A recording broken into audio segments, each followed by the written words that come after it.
12.5 ভরি সোনা নিয়ে পালালো স্ত্রী। Real story. সোনার সংসার নাকি শুধু সমাজকে দেখানো একটা সম্পর্ক?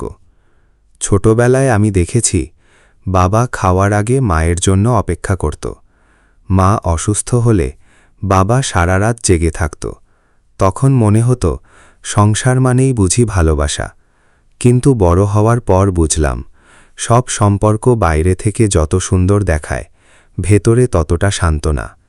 জীবন থেকে বলছি। আমাদের ছোট একটা পরিবার, বাবা, মা, আমি আর আমার একটা বোন। ছোটবেলায় আমাদের সংসারে অভাব ছিল না, আবার অত বিলাসিতাও ছিল না, কিন্তু শান্তি ছিল।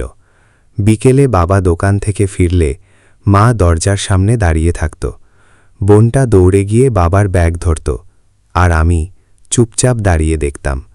মনে হতো এই সংসার কোনোদিন ভাঙবে না।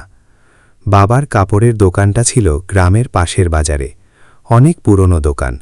বাবা বলতো, মানুষ টাকা দিয়ে বড় হয় না, বিশ্বাস দিয়ে বড় হয়। সত্যি বলতে গ্রামে বাবার সম্মান ছিল অনেক। সময় যেতে লাগল, বোনের বিয়ে হয়ে গেল, বাড়িটা একটু ফাঁকা লাগত। তারপর একদিন আমার বিয়ের কথা উঠল, কিন্তু আমি তখনও নিজের পায়ে পুরোপুরি দাঁড়াইনি।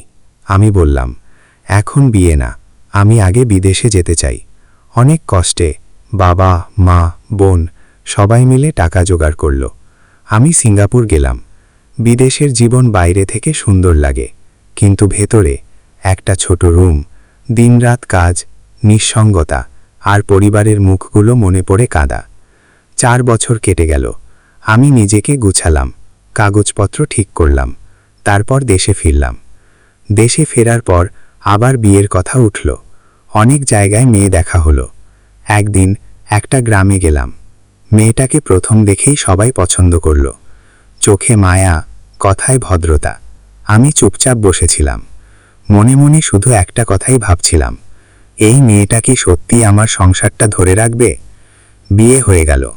প্রথম কয়েক মাস সবকিছু স্বপ্নের মতো ছিল। মা খুশি, বাবা খুশি। আমিও ভাবলাম হয়তো আমার জীবনটা এবার পূর্ণ হলো। কিন্তু মানুষকে চিনতে কখনো কখনো অনেক দেরি হয়ে যায়। ধীরে ধীরে ছোট ছোট কথা নিয়ে সমস্যা শুরু হলো। মা যদি কিছু বলতো, সে মুখ ভার করত।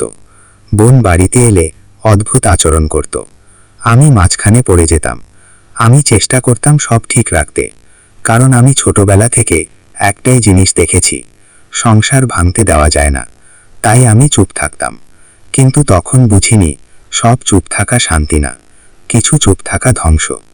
সময়ের সাথে সাথে তার পরিবারও আমাদের সংসারে অদৃশ্যভাবে ঢুকে পড়ল। শ্বশুর শাশুড়ির কথায় সে বদলাতে লাগল। আমার কষ্ট, আমার বাবা মার সম্মান কিছুই যেন তার কাছে গুরুত্বপূর্ণ না।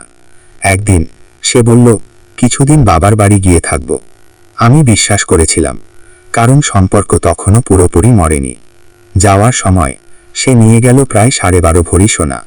আমি একবারও সন্দেহ করিনি, কারণ আমি তাকে স্ত্রী বলেই বিশ্বাস করেছিলাম। কয়েকদিন পর আমি তাকে আনতে গেলাম। সে বলল, এখন যাব না। আমি চুপচাপ ফিরে এলাম। আবার গেলাম, আবার একই কথা। রাতে ঘুম হতো না। মনে হতো, যে মানুষটার জন্য এত কিছু, সে কি সত্যি আমার? একদিন আমি আবার গেলাম। এইবার সে ফিরল, কিন্তু সোনা ছাড়া। আমি শান্তভাবে জিজ্ঞেস করলাম, সোনাগুলো কোথায়? সে আমার চোখের দিকে তাকিয়ে বলল, কোন সোনা? আমি কিছু জানি না। সেই মুহূর্তে আমার বুকের ভেতরটা ফাঁকা হয়ে গেল। রাগ হয়নি, চিৎকার করিনি, শুধু মনে হলো, মানুষ ভাঙে শব্দে না, বিশ্বাস ভাঙলে ভাঙে। আমি তখনও চুপ ছিলাম, কারণ আমি ভয় পেতাম সংসারটা যদি ভেঙে যায়। কিছুদিন পর আমি তাকে আবার বাবার বাড়ি পাঠালাম। এইবার আর আনতে যাইনি। হয়তো সে বুঝেছিল আমি বদলাতে শুরু করেছি। অনেকদিন পর সে নিজেই ফিরে এলো। এইবার সব সোনা নিয়ে চুপচাপ আমার হাতে দিল। আমি কিছু বলিনি। সব সোনা রেখে তাকে শুধু 2 ভরি দিলাম ব্যবহার করার জন্য। আজও আমরা একসাথে থাকি। সমাজ দেখে একটা সাধারণ সংসার, কিন্তু আমি জানি কিছু সম্পর্ক এক ছাদের নিচে থেকেও অনেক আগেই মারা যায়। একটু সম্মান, একটু বোঝাপড়া, একটু সত্যিকারের ভালোবাসা থাকলে আজ হয়তো আমাদের সংসারটা সত্যিকারের সোনার সংসার হতো। কিন্তু ভুল মানুষকে বিশ্বাস করা আর সময় মতো সত্য না বোঝা ধীরে ধীরে একটা সুন্দর সম্পর্ককে শুধু সমাজকে দেখানোর সম্পর্ক বানিয়ে দেয়। শেষে একটা কথাই বলবো, সংসার টিকে থাকে শুধু ভালোবাসায় না, বিশ্বাস আর সম্মানেও। আর যখন বিশ্বাস ভেঙে যায় তখন সবচেয়ে দামি শোনাও একটা সম্পর্ক বাঁচাতে পারে না। তুমি হলে কি করতে?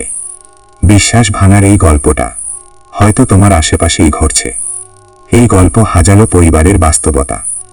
ভিডিওটি ভালো লাগলে লাইক, কমেন্ট অ্যান্ড শেয়ার করুন। আরও এমন গল্প পেতে সাবস্ক্রাইব করুন। জীবন থেকে বলছি।